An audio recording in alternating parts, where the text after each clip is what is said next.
Good morning, children. So let us go with the next topic. Yes, and that is force. So today I'll start this topic, and we are in week 4, enrichment sheet 1. So now I request everyone to open page number 22, force lesson, week 4, enrichment sheet 1. Page number 22, force. We push or pull an object in order to move from one place to another or change its shape. The push or pull acting on an object is called an force. Is called a force. Force help us to move an object, stop a moving object, lift an object, change the direction of a moving object, change the shape of an object. Force can move an object. Force can change the direction of an object. Force can lift an object. Force can change the shape of an object. Kinds of forces. In nature, there are two kinds of forces that are acting all the time. They are gravity, friction. Gravity. Have you ever wondered what happens when you throw a ball up into the air? It first rises up and then it seems to stop and falls back to the ground. Similarly, leaves and ripe fruits of trees always fall to the ground and do not go up. The force that pulls objects towards the center of the earth is called gravity. The force that pulls objects towards the center of the earth is called gravity, which is also called gravitational force of the earth. Friction. When a ruler is pushed on a table, it stops after moving a certain distance. It stops because of friction. The force that is present when two things are in contact with each other is called friction. If there is no friction, anything that starts moving will never stop. On the other hand, if there is too much friction, nothing will move. Some of the common examples of friction in our daily life are given here. The soles of our shoes, slippery, and the tires of vehicles have rough surfaces to avoid skidding. Very smooth roads can make the vehicles get out of control and skid, causing accidents. So the roads are made rough to increase friction. So now we are going to see this topic, force lesson. So actually, what is this force? Why there should be a force in our regular daily basis? Yes, children. So our next topic is force. We are in week 4 and the lesson is force. Force. When we push or pull an object, yes, we are pushing or pulling an object in order to move it from its place. For example, you can see here, the bench is here. Yes, I don't want this bench to be here. I want to push it. So what I will do, I'll just push it with my force. Yes, I will push it. Just here or there like this. Whatever the place I want, I will push it like this. With some force, I will push. Yes, so moving an object from its place like this. Okay, moving an object, pushing or pulling, whatever it may be. So this is called pushing, and if you do towards your side, it is called pulling. So moving an object, pushing or pulling an object in order to move from one place to the other. Yes, you don't want that object to be in that place. So what you will do, you will push or you will pull. So this is called as force. When we push an object or when we pull an object in order to move from one place to the another. Yes, it is called force. The push or a pull acting on an object is called force. Force help us. So what does this force do? It helps us in many ways, like it moves an object, it stops a moving object, it lifts an object, it changes the direction of a moving object, or even it changes the shape of an object. For example, you see the first one. It moves an object. So just now I have showed you, I applied force, so I am moving this bench. Yes, I moved this bench. This is called moving an object. So force help. So I kept some force and I moved this object. So this force help us to move an object. Next, force help us to stop a moving object. For example, someone has hit you a ball. Yes. And you want to catch that ball. So what you will do? You'll just stop that ball with your hand.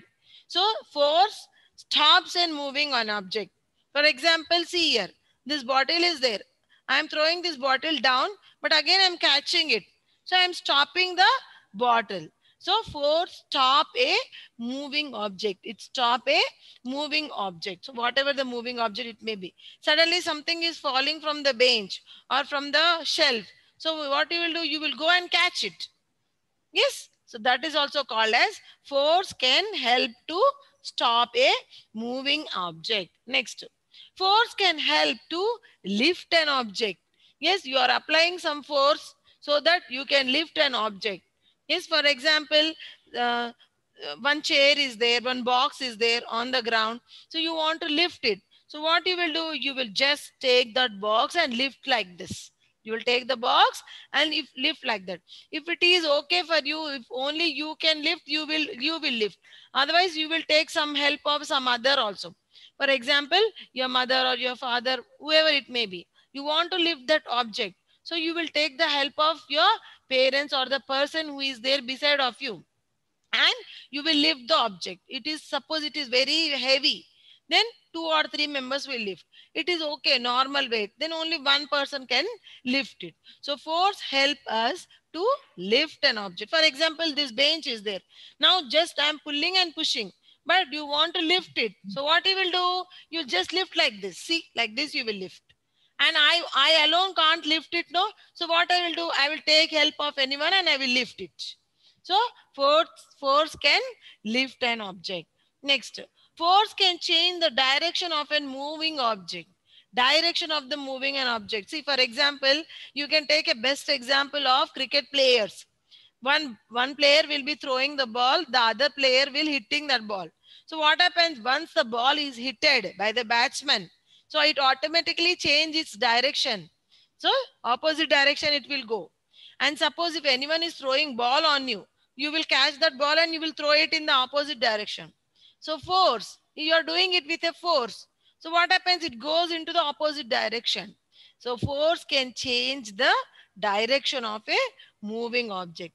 And even force can change the shape of an object. Very, very good example. You can take lemon. Okay, you will squeeze the lemon. Actually, lemon will be very round. Once you cut the lemon, the half part of the lemon, what you will do? You will squeeze it. Yes, you will squeeze that lemon and you will take the lemon juice. So automatically you are applying force on that half lemon, half piece of lemon. So what's happening there? Automatically the shape of the object is changing. It is complete lemon. Now if you are squeezing, what happened? The shape of the object is changed. And one more example also you can give. I think you have seen your mother. Yes, she's preparing chapati. So to prepare chapati, what she will do? She will take first the flour. Okay, this flour, wheat flour she will take. So with that wheat flour, first she will make the dough. You call it as dough. Dough. Dough. So with that dough, she will take the, means she will prepare the chapatis. So when you are doing, yes, upside and down, the dough comes into a different shape. So this is also because of the force. And one more example you can give, like you see the potters, okay? Potters, they will prepare these pots. So that potter wheel will be there, no? So they use some mud and they prepare the pot. So while they are applying some force so that the mud is becoming into a round shape. So these are the different examples of like force changing the shape. Now, kinds of force. So there are mainly two kinds of force, ma. That is daily, naturally in the nature, two kinds of force are there. One is gravity and the other one is friction. Gravity means the gravitational force of the earth. Whatever you are throwing up, they will go to some place or they will reach to some place. Again, they come and fall down. Why this is happening? This is because of gravity. So the gravitational force of the earth will attract everything and it comes and falls down. So this is called gravity. Have you ever wondered what happened when you throw a ball up into the air? It rises to some level, again it comes back and fall down back to the ground. This is because of the gravitational force.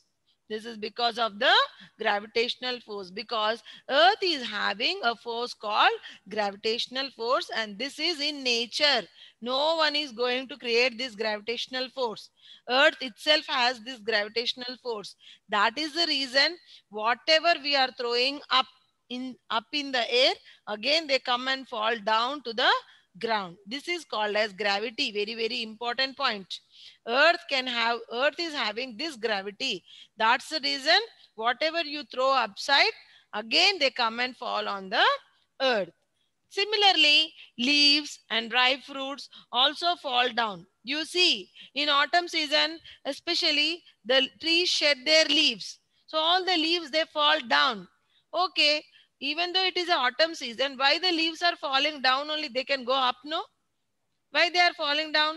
And suppose a fruit is there on a tree. For example, you take a guava tree or a mango tree or an apple tree. The fruit became very ripe. Now it is ready to eat. So what's happened? When the fruit is completely ripened, it falls down. It will not no more be stay on the tree. They will fall down. If it is a ripened fruit, ripened means no, completely it is ready to eat. That is called as ripened fruit, not raw fruit.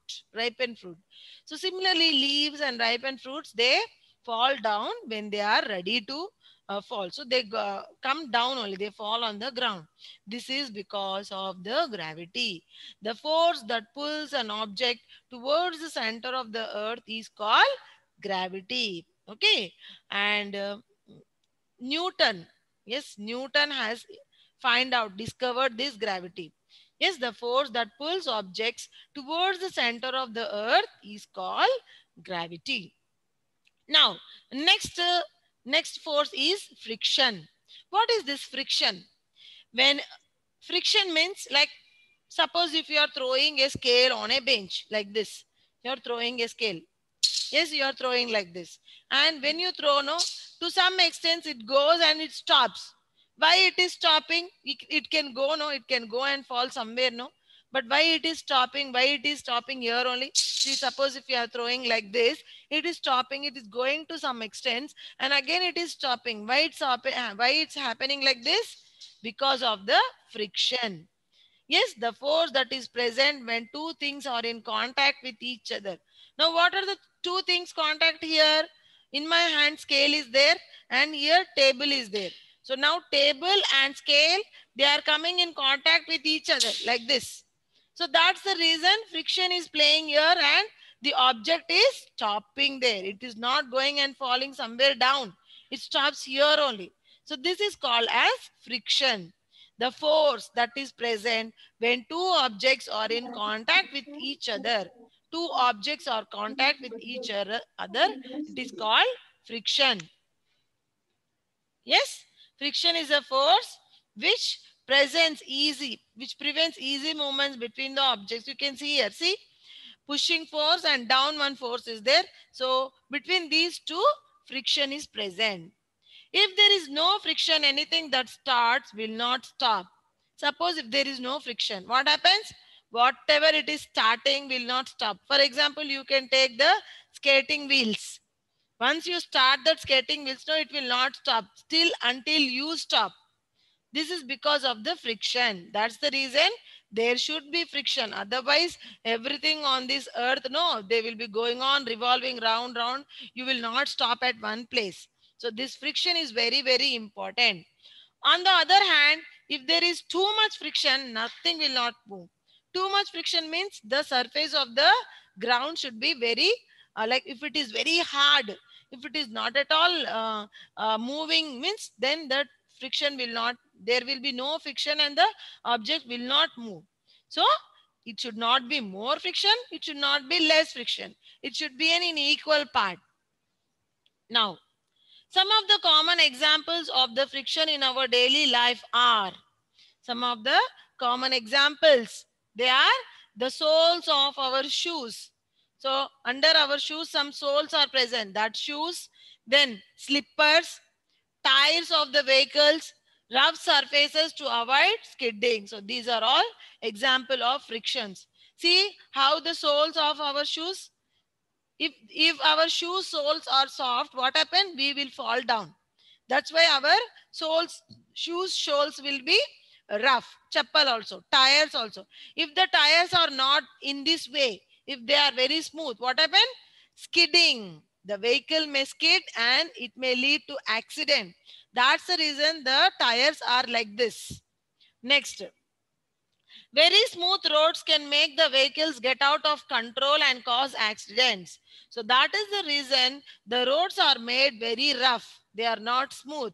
You can see the roads, main roads. Yes, they are made very rough because to avoid accidents. If the roads are very smooth, what happens? It makes slippery and they may get accidents and it may lead to destruction. That's the reason the roads are made with a rough surface so that it may be no accidents taking place. Okay, children? So this is about force.